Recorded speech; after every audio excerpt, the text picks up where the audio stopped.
Listen, I get it, okay? You're either a student who's wondering what career path to take, or you're at a point in your life where you're wondering if psychology is the one for you. Well, worry not, because I've got it covered in this video. Hi everyone, I am Krittika. If you're new here, welcome to my channel. And in this video, I will talk about 5 things I wish I knew before I took up psychology, and now you will too. So without further ado, let's get to the video. So talking a bit about my background, I had physics, chemistry, biology, and psychology as an additional subject in my 11th and 12th. And on the very first day of the class of psychology, I was hooked, and that is how my journey began. Post my school, I did 3 years of undergrad and a year of internship, and currently I'm in the master's course at the University of Delhi, and I'm pursuing psychology. So I have a fair bit of idea because I've been in this field. And here are the 5 things that I wish I knew before I took up psychology. And let's start with number one.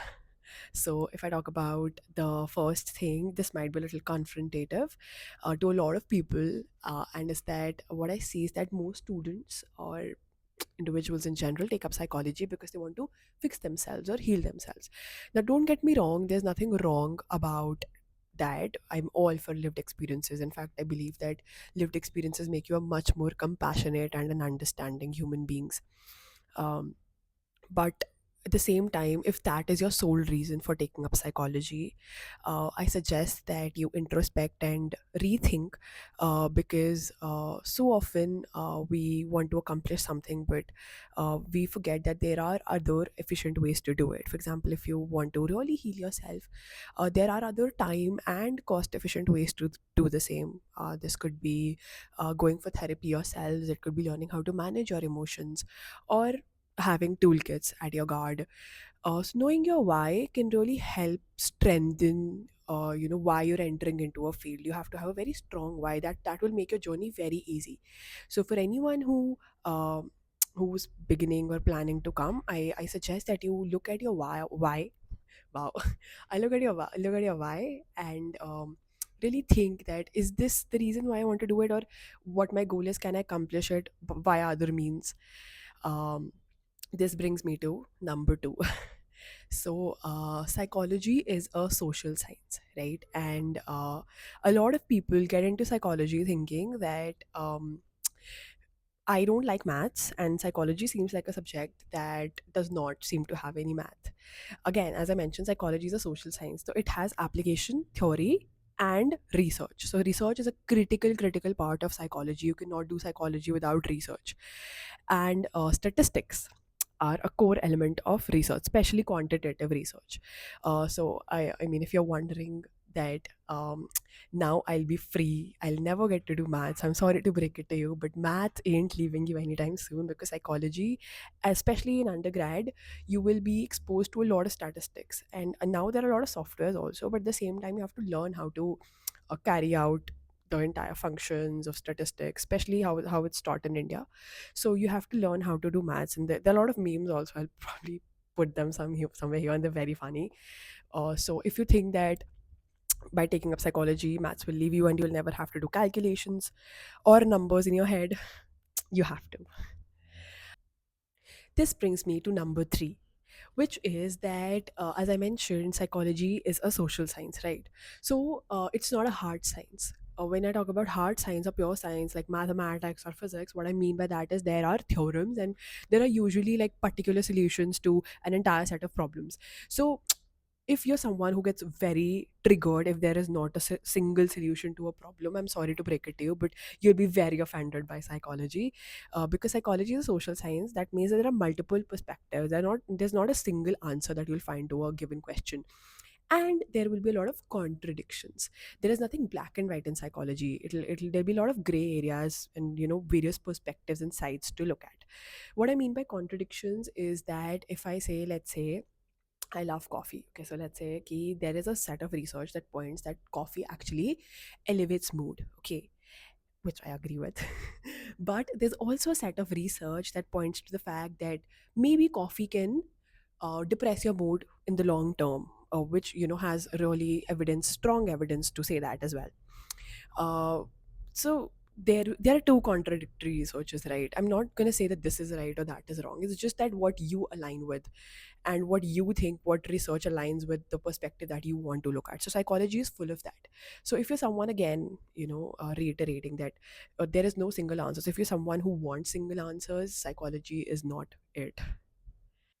Moving on to number 4, psychology, as especially how it's taught in graduation globally, actually, will be full of theories. And I'm sure that if you're someone who has a bit of background in psychology in 11th and 12th, you must be exposed to a few theories: Freud, Jung, Horney, Maslow. There are multiple psychologists, and you'll be taught a lot of theories in undergrad.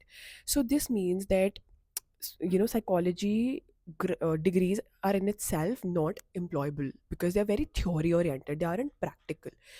That means that you need to build other set of skills. This could be maybe studying further, which is the general course that you opt for masters after you do your undergraduation, or you can also pursue internships in order to boost your understanding about the same.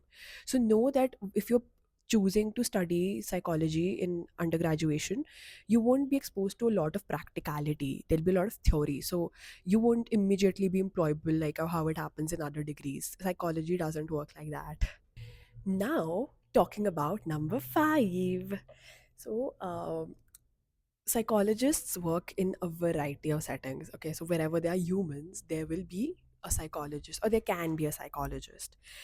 This could be law, forensics, public health, AI, you name it. Whether humans, where there is any human involvement, psychology can exist there.